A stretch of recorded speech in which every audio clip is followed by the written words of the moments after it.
Assalamualaikum warahmatullahi wabarakatuh. Perkenalkan, nama saya Istad Mazailmi dari kelas E, MBI kelas E. Di sini saya akan menjelaskan dari kelompok 12 PPT kelompok 12 yang berjudul Fenomena Ingkar Sunnah. Pendahuluan, fenomena ingkar sunnah merupakan salah satu isu penting dalam kajian keislaman kontemporer. Istilah ingkar sunnah merujuk pada sikap sebagai kelompok yang menolak otoritas dan keabsahan sunnah Nabi sebagai sumber keajaran Islam setelah Al-Quran. Mereka berpendapat bahwa cukup berpegang pada Al-Quran saja tanpa perlu menjadikan hadis atau sunnah sebagai pedoman hukum dan kehidupan.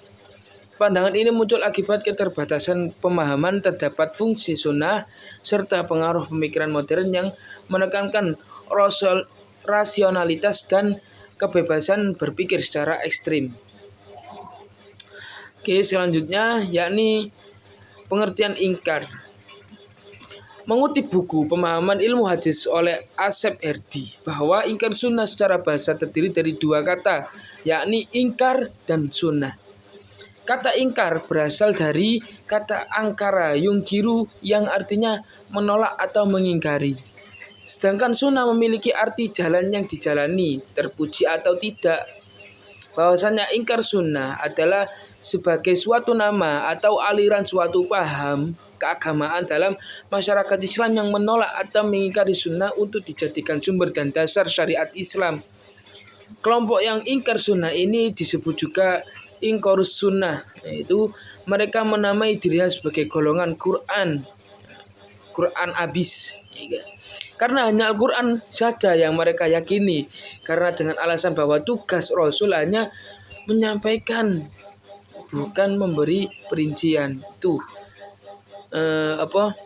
alasan dari kaum ingkarus sunnah atau yang disebut dengan golongan Quran abis. Oke. Selanjutnya, sejarah ingkar sunnah. Sunnah menjadi dasar kedua setelah Al-Quran dalam menjelaskan syariat Islam sejak zaman Nabi SAW, masa Khulafaur Rasyidin, Bani Umayyah dan hingga sekarang. Pada masa Bani Umayyah tidak terlihat ada orang-orang yang menolak sunnah, akan tetapi pada awal masa Abbasiyah muncul kelompok kecil yang menolak sunnah. Mereka dikenal dengan sebagai golongan dengan paham ingkar sunnah atau mungkir sunnah, atau yang golongan Quran habis. Kalau di zaman sekarang ya kita namakan dengan golongan Qurani habis ya.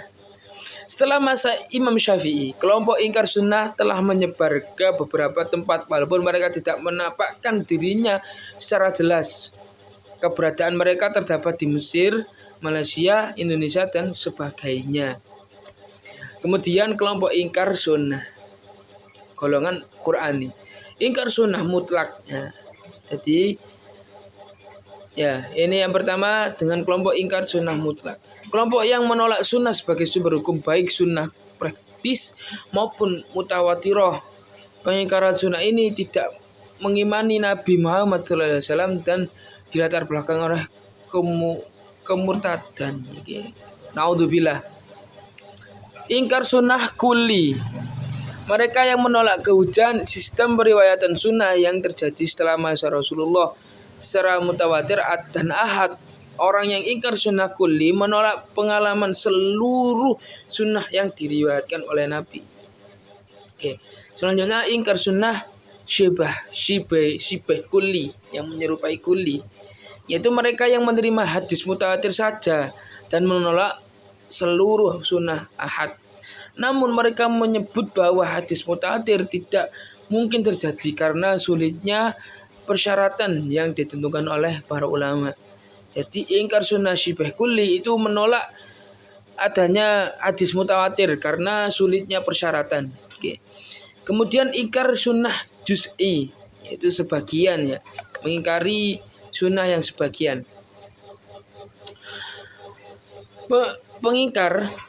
Pengingkar sunnah juz'i adalah orang-orang yang menolak sunnah ahad yang sahih. Mereka menganggap bertentangan dengan Al-Quran dan bertentangan dengan sains. Selanjutnya yaitu tanggapan para ulama tentang apa jenenge apa mau ingkar sunnah. Jadi tanggapan para ulama tentang kaum ingkar sunnah atau golongan Qur'ani.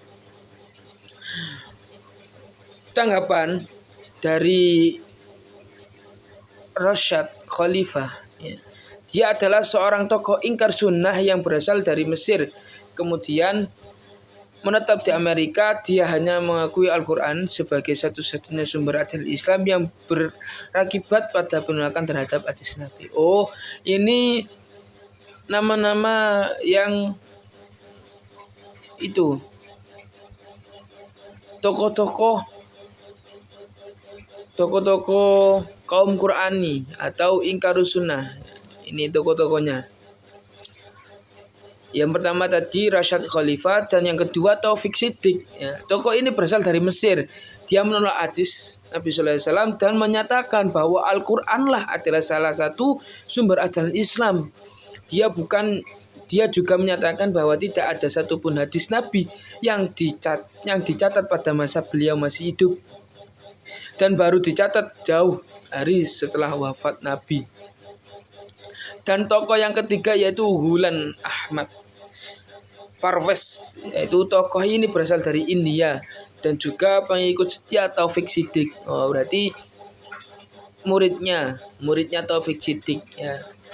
Bahwa bagaimana pelaksanaan sholat terserah kepada para pemimpin umat untuk menentukannya secara musyawarah sesuai dengan tuntutan dan situasi masyarakat. Kesimpulan dari ingkarus sunnah, yaitu penjelasan tentang tadi bab ini tentang ingkarus sunnah atau golongan Qur'ani, yaitu ingkarus sunnah banyak ditemukan di Mesir. Gerakan ini dilakukan secara individual. Di Indonesia sangat minim referensi tentang kelompok ingkarus sunnah yang bisa ditemukan. Syuhdi Ismail hanya menyebut tokoh Muhammad Irham Sutrata sebagai tokoh gerakan ingkar sunnah di Indonesia. Gerakan ini sangat bertentangan dengan umat Islam di tanah air yang mayoritas berpaham Ahlus Sunnah wal Jamaah seperti Nahdlatul Ulama, Muhammadiyah, Persis, Al-Irsyad dan Al-Khairat maupun organisasi kemasyarakatan Islam lainnya. Gerakan ingkarus sunnah di Indonesia mulai muncul terang-terangan pada awal 1980-an, dipimpin oleh tokoh seperti Haji Abdurrahman Parung Kuningan Jakarta dan Haji Sanwani di Pasar Rumput, serta tokoh penerbit Lukman Saad, Insinyur Muhammad Irham Sutarto dan Marinus Taka dari Depok. Mereka membentuk kelompok yang dikenal dengan sebutan kelompok Qur'ani, ya, ini golongan Qur'ani, ya, atau pengikut Al-Quran yang menolak hadis dan sunnah sebagai sumber hukum Islam. Sekian penjelasan dari saya dari kelompok 12 yang berjudul tentang ingkarus sunnah. Orang-orang golongan-golongan yang menolak sunnah, menolak hadis. Terima kasih dari saya, sekian.